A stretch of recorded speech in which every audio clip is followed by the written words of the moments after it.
Hello and welcome to the Soul Tree. My name is Kari, and today I'm going to talk to you about the Emperor.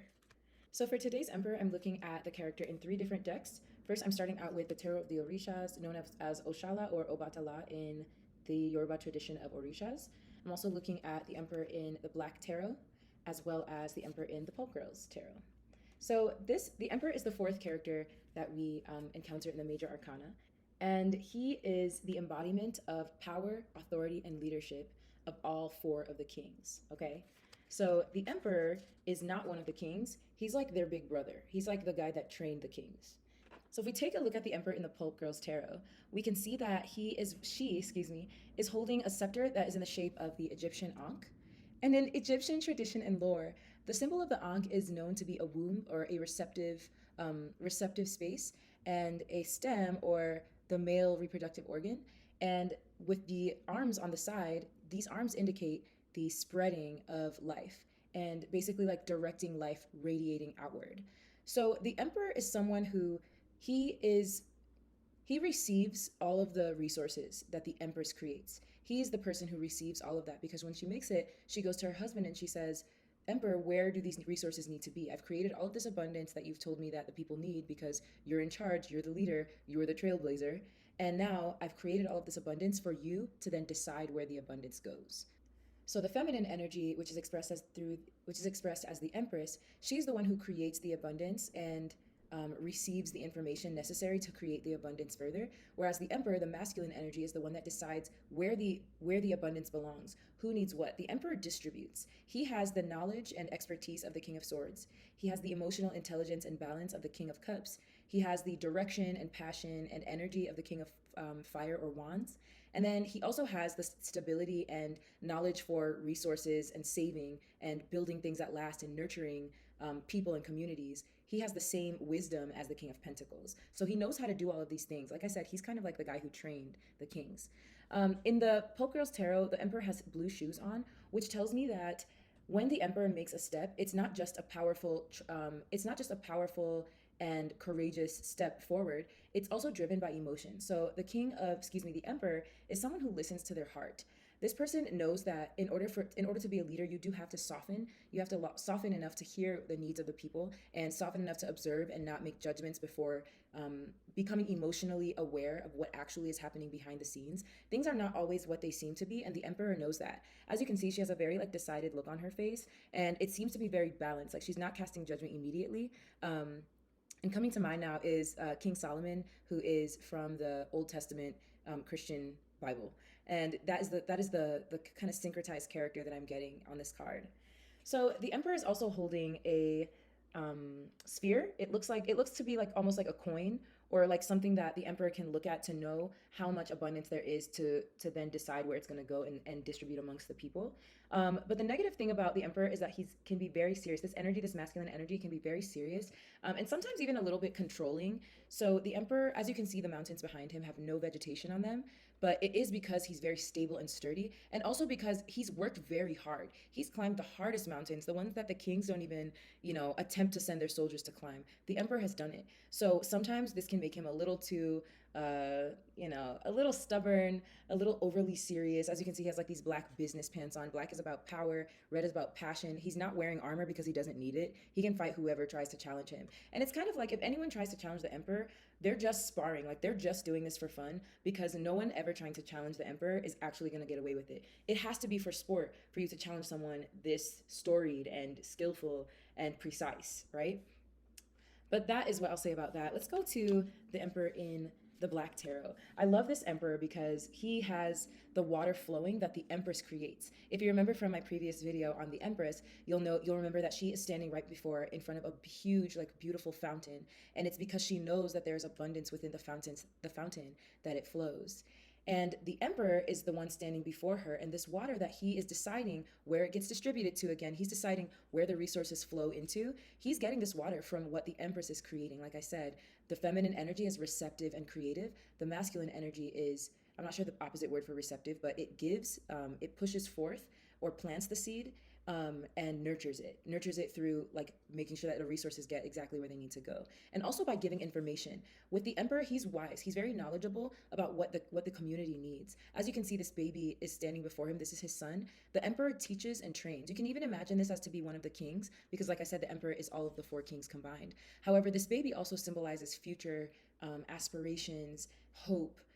The baby also represents community, apprentices, people learning through observation and through life experience, right? So I love this emperor so much. I just think this depiction is so beautiful. And as you can see, the emperor is very relaxed. One thing that I like about the idea of power is the idea of relaxing into the position. So the kings, they look very serious, like they look very, stern and etc. I can't even think of what the other adjectives the kings look like at this moment. But if you look at these emperors, they look like they've relaxed into the position, right? They just look so confident and chill.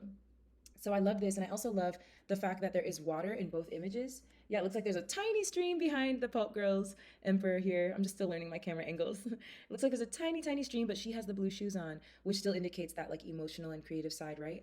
But I love that in the Black Tarot, the water is rushing. So the Emperor card is actually Aries energy, which is trailblazing, innovative, and fearless. So Aries energy is what is represented by the Emperor card, and that's also indicated here on these Aries heads on the throne of the Emperor. But the reason that I love this emperor is because the emperor does not really wait for confirmation or for permission or for attention. The emperor blazes the trail and fearlessly and courageously does what is authentic to the emperor.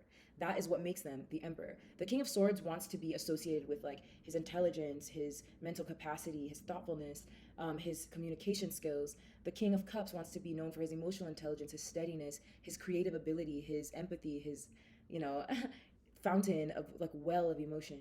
But and obviously the same goes for the king of kings of pentacles and wands. But the thing about the emperor is he doesn't need to be known for anything, because like I said, he's relaxed into the position. The emperor is not worried about being known for anything because he's a renaissance masculine energy. The renaissance masculine energy is not fighting for attention, or for, like I said, anyone who tries to fight the emperor, you might as well just be sparring. Like it has to just be a game to you, because you're gonna lose.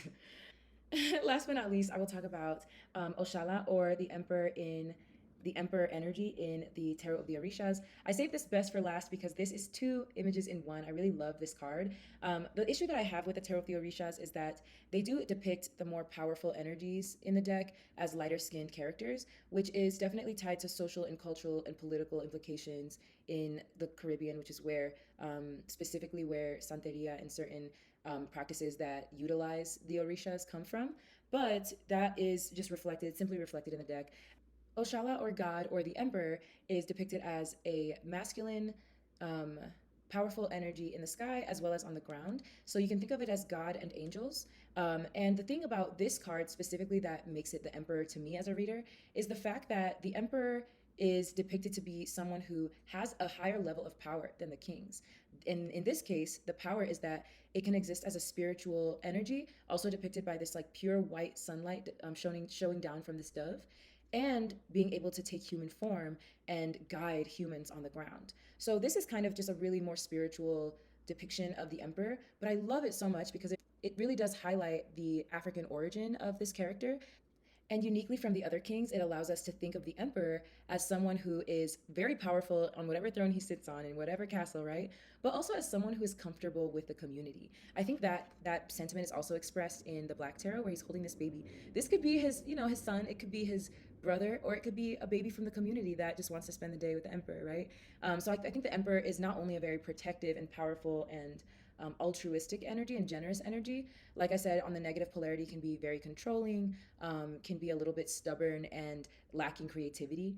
But on the higher polarity, it's someone who is playful, someone who is comfortable making things happen for themselves, that are courageous and authentic, but also down to earth enough to just walk among the people, right? And guide from the grassroots. So that is the Emperor. I really, really love this character in the Major Arcana. The Emperor also reminds us, when we pull this card, the Emperor reminds us to be brave and be courageous. You're not just here to do a good job in the sense that you're doing what people think is right and what people think is good for you. What people think, obviously, when I say what people think is right, to a certain degree, there are absolutely social norms that keep all of us safe and within community. But the emperor is not someone who allows the opinions and thoughts of others to influence their movements. The Emperor, like I said, is Aries energy. So Aries energy is the leader. It's the first sign in the zodiac. It is the 2 year old that's going to get their way because they're adorable and sometimes they can be a terror, but because they always teach us something, they always make us laugh. So the Emperor is someone who, obviously, on a negative polarity, can bring negative consequences if we become a little too controlling, if we don't allow water to flow in our lives and we don't allow for change. But the Emperor is a very it's a very inspiring card. It inspires power, it inspires courage, it inspires trailblazing. So when the Emperor comes up, it's time for you to boss up. It's time for you to step into the seat that you have built for yourself, the seat that you have earned. And it's time for you to give yourself the credit and trust that the universe has your back in whatever you are building for yourself. All right. I hope you learned something great. And if you did, please hit subscribe or like this video so that this channel can thrive. And remember to follow me on Instagram at soultree.astro. I will see you all in the next one.